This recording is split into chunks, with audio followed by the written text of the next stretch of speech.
You gonna record? You wanna read the trip report, Ozzy?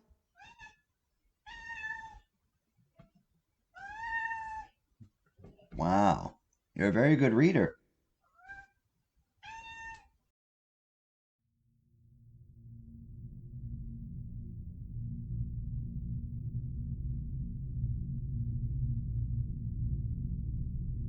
Let me begin by saying that I've been put in a mental hospital 3 times in the past year for psychosis and depression.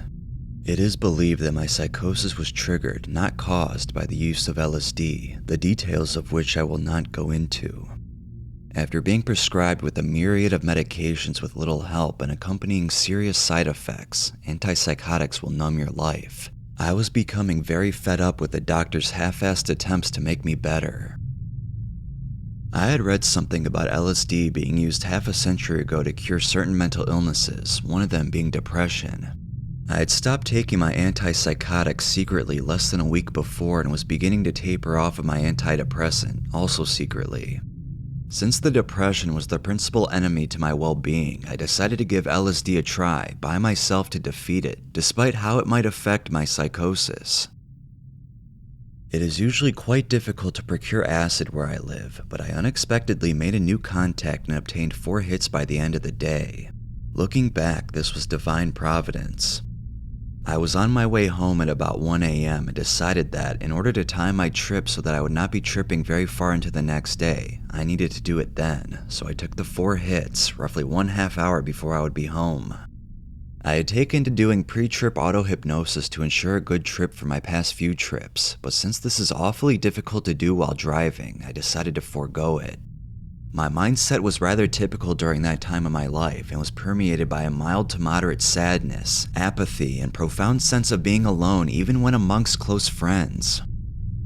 On a side note, I lived with my parents and was 17 at the time. My parents knew of my previous drug use because of my hospitalization, but I had convinced them that this was a thing of the past. As I approached my neighborhood, I became increasingly aware of the growing intensity. Within 5 minutes of first feeling the effects of the drug, I was seriously beginning to trip.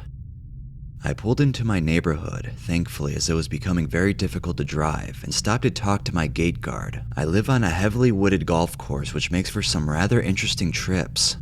Thankfully, it was T, the young gate guard who has no problem with drugs. I told him after a moment of chit-chat that I was tripping and that I needed to get home, but if he saw me on the course that night, to not worry. So, I pulled into the driveway and walked in the door, coming face to face with my mother in a well-lit area. Fortunately, I act weird enough normally so that tripping around my parents is relatively easy if made short, but I knew that my eyes were very dilated and the look on my face was one of fear, so I came close to panicking. I was able to keep the conversation very short with few questions and only a little bit of evident confusion on my part, which isn't all that out of the ordinary for me. As I walked up to my room, my thoughts were of how to make sure I don't have to interact with my parents anymore that night. I decided on taking a nice long bath, which had always been soothing while tripping in the past. I got into the tub and tried to relax, as I was becoming very anxious about the rapidly accelerating intensity. The most LSD I had consumed before was 2 hits at a time, and I was alone then also. Apparently, this new acid was of remarkable strength because I was quickly having extreme intense visual hallucinations and lack of physical coordination, much more so than on 2 hits, even taking into account doubling the dose. My bathtub is faux marble, which has lots of swirling patterns and such, so there was much visual fodder for the trip. After what seemed like half an hour of this, probably more like 5 minutes, I was on the verge of panicking, so I decided the best route was to go to my room and turn off the lights and just lay in bed and listen to music. So, I got out of the tub and started to dress, quickly realizing that this was going to take a great deal of effort and time. I stopped after getting my boxers on. Normally, I plan my trips music-wise, as listening to music is my favorite thing to do while tripping. I had planned an extensive list starting with Bach's Well-Tempered Clavier and peaking with Rachmaninoff and Prokofiev piano concertos. As I got into my room, I quickly realized that to do all of this, I would first have to find the list, then find the CDs, then find the cases to the CDs already in the charger, and then switch them out. Way too difficult, so I just turned on whatever was in there and turned off the lights to go to bed. I had had audio hallucinations before, but they had always been familiar sounds: applause, laughter, talking, hearts beating, car horns, etc. These hallucinations were sounds which did not even faintly resemble any sound I had heard before. In addition to that, I had closed-eye visuals of creatures and scenes likely induced by reading too much H.P. Lovecraft, though they were not scary in any way other than their intensity. The thing that worried me most, though, was the thought processes I was having. I was quickly losing the ability to think about anything in ways that would possibly warrant the term thinking. I did not know what to think about human relationships, especially that of parent-child, specifically my parents and I. I spent God knows how long trying to figure out what I might say if my parents came into my room and woke me up. It was so intense that I panicked and grabbed a double dose of antipsychotic to help fight the trip. Looking back, I have no way of telling what this did to the experience. The madness proceeded on for a while and I completely lost track of time. I sat up in bed after about 3 hours, judging by which CD was on, with a terrifying revelation. I realized that tripping was a trap that had been set for me, and once released, I was the only person left on Earth and I would be tripping until I died. This was an incredibly terrible feeling, and it was accompanied by an intense rush of what I think must have been adrenaline. On top of that, the rush seemed to be screaming at me in a human voice, though I could still clearly hear the music. Although I was the last person on Earth, the other bodies were still here but were merely hallucinations meant to fool me into thinking that the trap wasn't real. I wallowed for a few fleeting moments in utter despair, but quickly decided that although it was a terrible fate, the way to go was to make the best of it and go outside and enjoy myself. So I precariously marched downstairs and straight out the back door. I walked out towards the golf course and on the way contemplated the necessity of clothes in my unprecedented situation. I determined that they were pointless, so I took them off. Of course, by them, I actually just mean my boxers. As I reached the golf course, I realized that my thoughts about making the best of the situation stopped at going outside. I was very confused about how one goes about enjoying oneself naked and tripping very hard on a golf course in the middle of the night. So I did the first thing that came to my mind.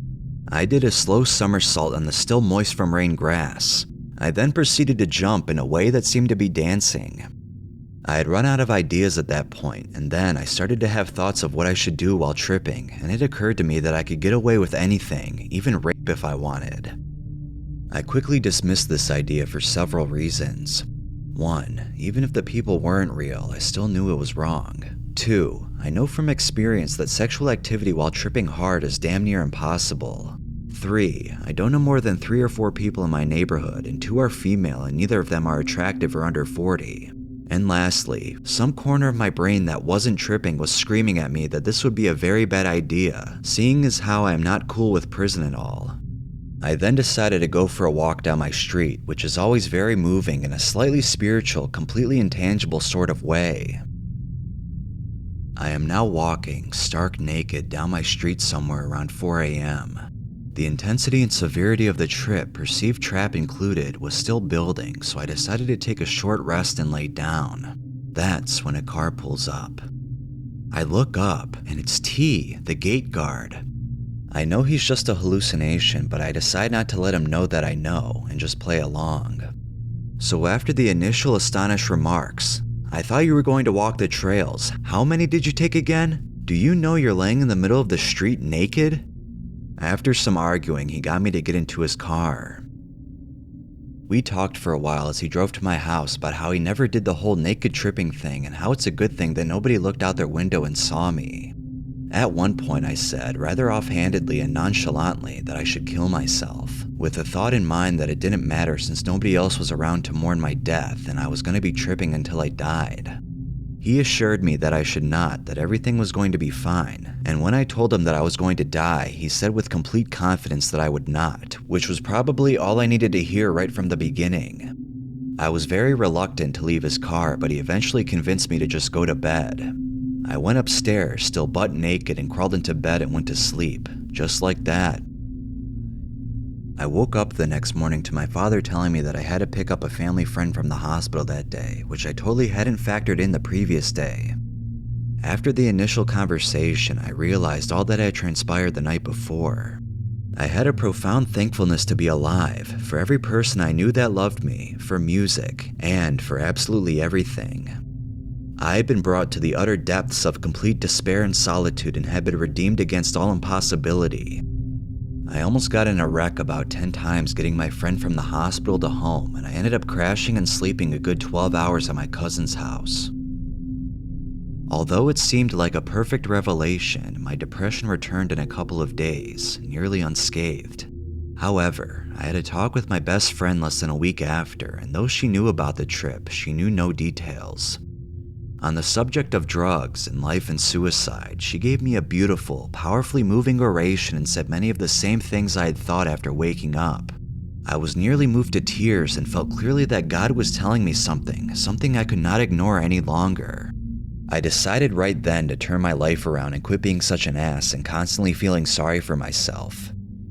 It has been several months since then, and although I have occasionally felt shitty like everybody does sometimes, the yoke of depression and constant dwelling on the thought of suicide has been lifted completely after many years of suffering under its ever-growing tyranny. As for my psychosis, it feels either that it has diminished somewhat or it has simply ceased to be important, though it is still occasionally troublesome, but well within tolerable bounds. I realize that I still have a long spiritual journey ahead of me with many trials, but I know now that I can survive anything God puts me through, unless, of course, it kills me.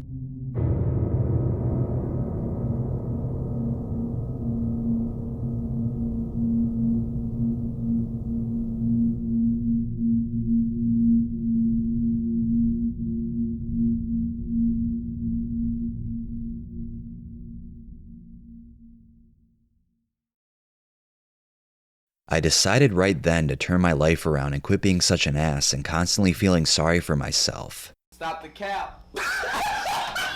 I don't know more than 3 or 4 people in my neighborhood, and 2 are female and neither of them are attractive or under 40. And it occurred to me that I could get away with anything, even rape if I wanted. Bruh.